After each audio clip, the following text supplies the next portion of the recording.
At the age of 89, Robert Redford finally discusses Paul Newman. On August 18, 1936, Thomas Robert Redford Jr. was born in Santa Monica, California. His name is Redford Robert. He was raised in a modest household by his mother, Martha Hart, a commercial artist and freelance illustrator who instilled in him the value of creativity and the arts, and his father, Charles Robert Redford Sr., a chemist and lab technician who assisted him in controlling his creative impulses. Redford was exposed to the glitz and mystery of Hollywood, as well as the rich culture of Southern California, where he was raised. This paved the way for his subsequent acting and directing endeavors. Both Redford's early schooling and the experiences that molded him were significant. At Nuys High School, where he participated in school plays and experimented with many forms of artistic expression, he grew to love theater and performance. His broad intellectual curiosity is demonstrated by the fact that he attended the University of Colorado after high school and initially studied design. However, his passion for the arts ultimately caused him to abandon architecture in favor of acting, which prompted him to pursue formal training in the field.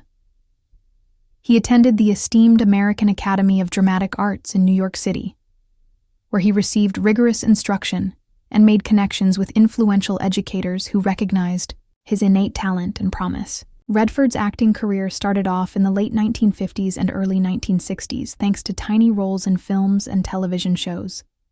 However, he didn't become a true Hollywood celebrity until the late 1960s and early 1970s. Playing Butch Cassidy and the Sundance Kid 1969 opposite Paul Newman was his big break. His reputation as a captivating leading man with a blend of gritty appeal and elegant composure was cemented by the role, which enthralled spectators. Critics applauded Redford's portrayal of the Sundance Kid, which had a significant cultural impact. He produced a brand new kind of American hero who was simultaneously rebellious, introspective, and endearing. His subsequent roles in films such as The Sting, 1973, All the President's Men, 1976, and Out of Africa, 1985, demonstrated his versatility as an actor by showcasing his ability to smoothly transition between action, drama, romance, and political thrillers while portraying complex, multifaceted characters. There is more to Robert Redford than just his playing. In addition, he supports indie film and is a visionary filmmaker. He founded the nonprofit Sundance Institute in 1980 with the goal of assisting independent filmmakers and identifying fresh talent. This concept gave rise to the Sundance Film Festival, which has helped countless filmmakers, actors, and authors launch their careers and is currently the largest independent film festival in the world. Redford's commitment to artistic freedom and innovative storytelling techniques revolutionized American filmmaking by enabling fresh voices to challenge conventional wisdom and provide audiences fresh perspectives. In addition to Sundance, Redford produced and directed several other well-known films. Among these was Ordinary People, 1980, for which he received a nomination for Best Director and the Academy Award for Best Picture. His reputation as an artist capable of transforming both gripping narratives and the film business itself was cemented by this. Robert Redford kept establishing himself as one of Hollywood's most intriguing and adaptable performers in the mid-1980s. He starred in several popular films during this time, such as The Natural, 1984, a sports drama that showcased Redford's charm and emotional range in his portrayal of Roy Hobbs, a baseball player who captivated audiences with a combination of skill, vulnerability, and an almost legendary quality. At the same time, he starred in the romantic epic Out of Africa, 1985, which was based on the memoirs of Karen Blixen. This demonstrated Redford's ability to portray complex characters in expansive, exquisite narratives. Redford's interest in directing grew while he continued to appear in films. This was evident in his 1988 film adaptation of John Nichols's novel, The Milagro Beanfield War. It enabled him to combine socially conscious narrative with his artistic sensibility. Through this endeavor, Redford guided a narrative about culture, community, and corruption, demonstrating that his abilities extended well beyond acting and featured a nuanced, observant directing technique. the highly acclaimed family drama A River Runs Through It, which starred Brad Pitt and Craig Sheffer and explored family dynamics, personal tragedy, and the subtle beauty of nature, further cemented Redford's reputation as a great director in 1992. This film demonstrated Redford's ability to achieve powerful performances from young performers while maintaining a contemplative, almost poetic tone by fusing personal narratives with lyrical cinematography. Redford became even more well-known as an actor and a director who could create profoundly moving films, after many people commended his sensitive and artistic direction. 2 years later, in 1994, Redford directed Quiz Show, demonstrating his interest in American history and moral ambiguity. The film examined the 1950s quiz show scandals, which involved the manipulation of popular television programs to increase their viewership. Additionally, it presented a compelling argument against corporate dominance, media ethics, and the erosion of public confidence. Redford demonstrated his willingness to use film to discuss challenging social issues by tackling such a contentious and challenging topic. He also shown his ability to strike a balance between historical accuracy, character development, and dramatic suspense. Redford kept on his career as an actor and director into the late 1990s. His first film as an actor and director was The Horse, Whisperer, released in 1998. It featured breathtaking Western filmmaking and a compelling tale.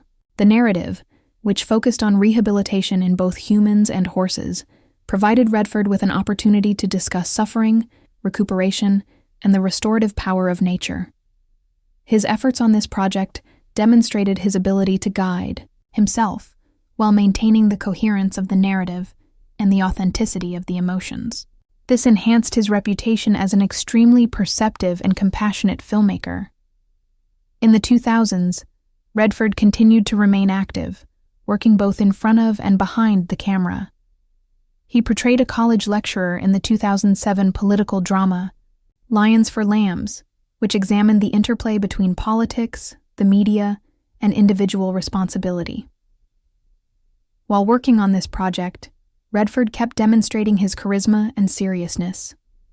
The Conspirator, a historical thriller about Mary Surratt and the events after the assassination of Abraham Lincoln, marked his return to directing in 2011. It demonstrated his continued concern in justice, moral complexity, and narrating historical events.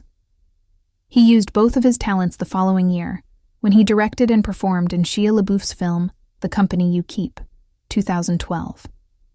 He demonstrated his ability to remain a vibrant, varied force even after decades in Hollywood by deftly handling themes of political activism, secrecy, and personal responsibility. On August 9, 1958, Robert Redford wed Lola Van Wagenen in a modest ceremony in Las Vegas, Nevada. A protracted and intricate friendship that would endure for decades began with this. In addition to wanting some privacy, many people chose to get married in Las Vegas since, even in the 1950s, the city's wedding venues were already renowned for being swift and discreet. To celebrate with relatives and friends in a more formal and private environment, Lola's grandmother hosted a second reception on September 12th of that year. Close family members could participate in the joyous occasion and create lifelong memories in this way. Together, Redford and Van Wagenen had 4 kids. Every child had a unique life story and father-child interaction. Their first child, Scott Anthony Redford, was born on September 1st, 1959, but tragically, he passed away from sudden infant death syndrome on November 17th, 1959, at the tender age of 2.5 months. In Provo, Utah, Scott was laid to rest in the Provo City Cemetery. Redford and Van Wagenen felt a deep sense of affection and sadness after his passing. On November 15, 1960, their second child, Shauna Jean Redford, was born. She continued her father's creative preferences as a child and became a gifted painter. Shauna later wed journalist and author Eric Schlosser. They are closely related both intellectually and culturally. Born on May 5, 1962, David James Redford followed in his father's footsteps and contributed to the creative world behind the camera as a writer and film producer. James tragically passed away on October 16, 2020. He left behind a collection of artwork and stories.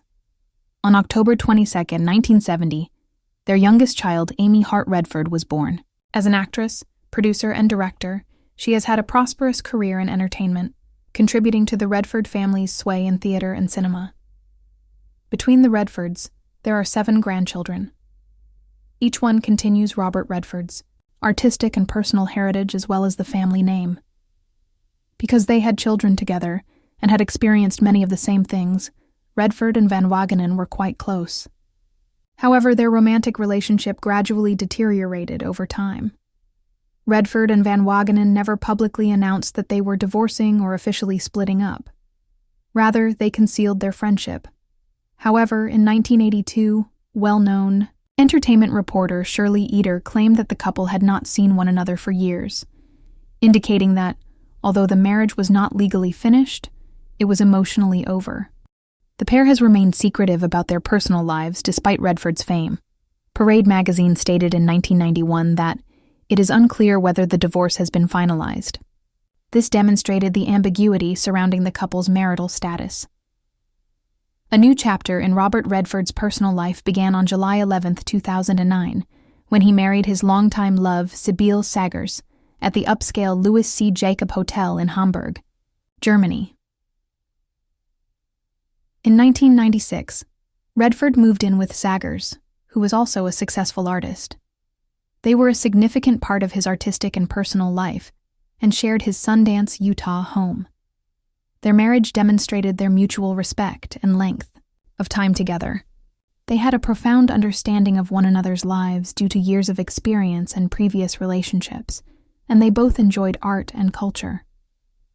Redford's latter marriage demonstrated how much he still desired protection, affection, and company.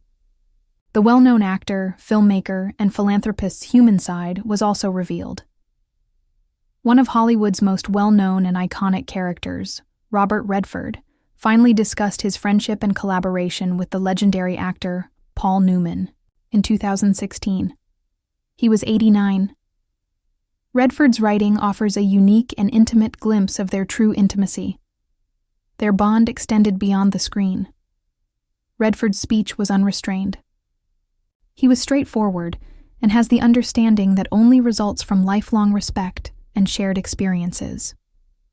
Redford recalled how endearing and modest Newman was both on and off screen, saying, "Paul was the kind of person who made everyone around him better." He discussed how, despite Newman's immense popularity, he never allowed it to overshadow his generosity or kindness. In addition to demonstrating respect, Redford's remarks also convey a strong sense of personal attachment, which highlights the uncommon bond that may form in the competitive world of filmmaking in Hollywood. Redford also considered how their professional connections differed from those of others. He remarked, "We had this unspoken understanding on set," describing how their mutual regard allowed them to push one another creatively while maintaining a welcoming environment that made exhausting filming days seem insignificant. He described the numerous hours they spent discussing the motivations behind the characters, improvising situations, and encouraging one another to perform better, not for recognition, but because they were passionate about the task. These recollections demonstrate how successfully they collaborated as artists, which won them praise from critics and popularity among fans. Redford discussed the impact Newman had on his personal life. "He was more than just a companion," he added. "He was like a brother," explaining how their friendship lasted for decades and was built on silent support, counsel, and personal encouragement. Redford described their partnership as a special blend of mutual understanding, mentoring, and camaraderie. It's the kind of friendship that has a profound impact on a person's life and transcends typical social ties. Finally, Redford expressed appreciation and fondness while highlighting how Newman affected many others in addition to them and their careers. Redford stated, "Paul taught me that success is measured by how kind, honest, and influential you are on other people," highlighting the fact that Newman's impact extends beyond his work in films to include people's lives. Redford has provided fans, scholars, and other actors with a useful glimpse into the lives of one of Hollywood's most well-known couples by discussing it today. Decades after they first performed together, It remains a monument to friendship, artistry, and enduring respect.